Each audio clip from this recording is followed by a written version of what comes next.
What's up, folks? Sean the Average Angler coming at you with another great video today. We're going to touch on something similar but a little bit different here. Really like the vibe we've been getting lately here on the Average Anglers channel, our community. Thanks to all the new subscribers. Great to have you here. The interaction lately has been fantastic. I thank you that. The growth is amazing. So many new subscribers. We want to keep that momentum going.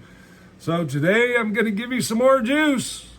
We might have to call it the Juice Channel here pretty soon. I don't know. While we're on the kick of swim baits, and we covered the 5-inch mag drafts the other day. Now I have one for you that we're going to fish a little bit different.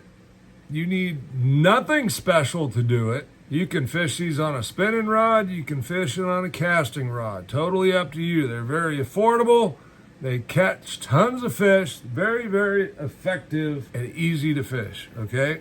So what is the bait? Anybody have any ideas? I bet you some of you actually do, and some of you may not know anything about this bait.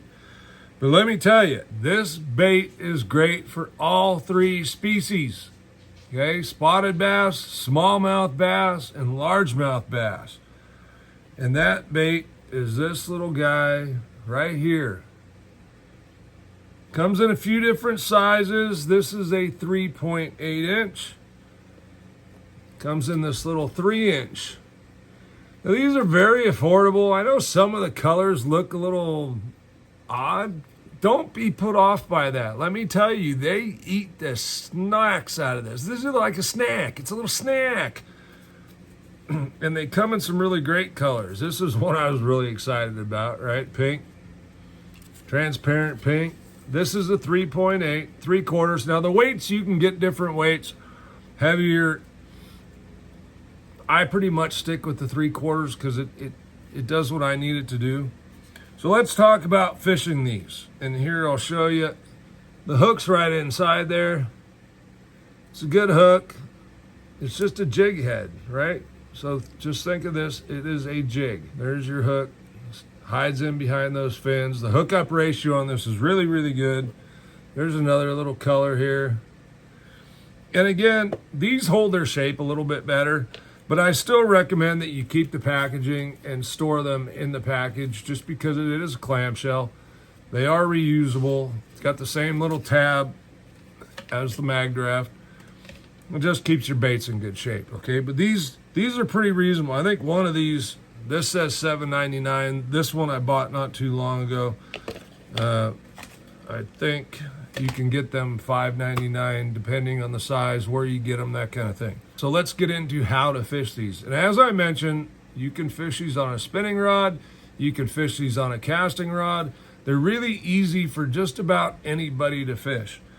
This is a bottom bait, okay?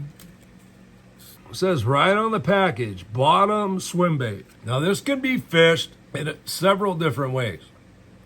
Me, I prefer to keep the bait on the bottom. Most of the time, I keep it moving.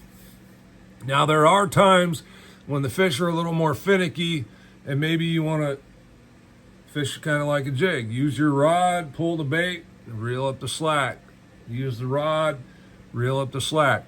But most of the time, I'm just going to do a fairly consistent retrieve to where I feel that bumping some things on the bottom, okay? Still, hard bottom is always a factor and should be what you're looking for with any kind of fishing bait because it attracts bass. Just keep it bumping bottom. You can fish it like a jig. You can rip it up off the bottom, let it fall. You can really experiment with it. It's very snag resistant and it catches a lot of fish, okay? These will hold up quite well. And if you have gobies in your lake, like we have a few lakes here that have gobies in them. This is a newer model by Z-Man called the Gobius. And even though it's the same length as this one, its profile is quite a bit smaller, as you can see there. This in like New Melones, where they have gobies, they'll destroy this thing. Okay. And that is Elastec, so it's probably going to hold up. I haven't fished it yet. I just bought it because when I saw it, I was like, oh man, that's freaking gobies right there. And they chow on those things in that lake. What do you need to fish it? As mentioned, you can throw it on a spinning rod, you can throw it on a casting rod. If you're throwing on a spinning rod, braid to a fluorocarbon leader, 10-pound test is probably sufficient. If you can do 12, do 12, whatever you want. The hook is small, it's sharp, it will penetrate. You can fish these on a casting rod. I wouldn't go too heavy with it, probably not over 14-pound test. You can go heavier because obviously it's 3/4 ounce bait. The hook's stout enough, but I think it's a smaller finesse bait at 3.8 inches for this bigger one that you still want to use, not too heavy a line. I think most of the time I'm throwing it on a light jig rod, 12 to 14-pound test, and having great success with it, okay? I like to throw it on the 753 iRod. That works really, really well. If you have any questions, drop them down in the comments. I do respond to all comments one way or another. I'm Sean, the Average Angler. Thanks for watching. Like, subscribe. We'll see you on the next one.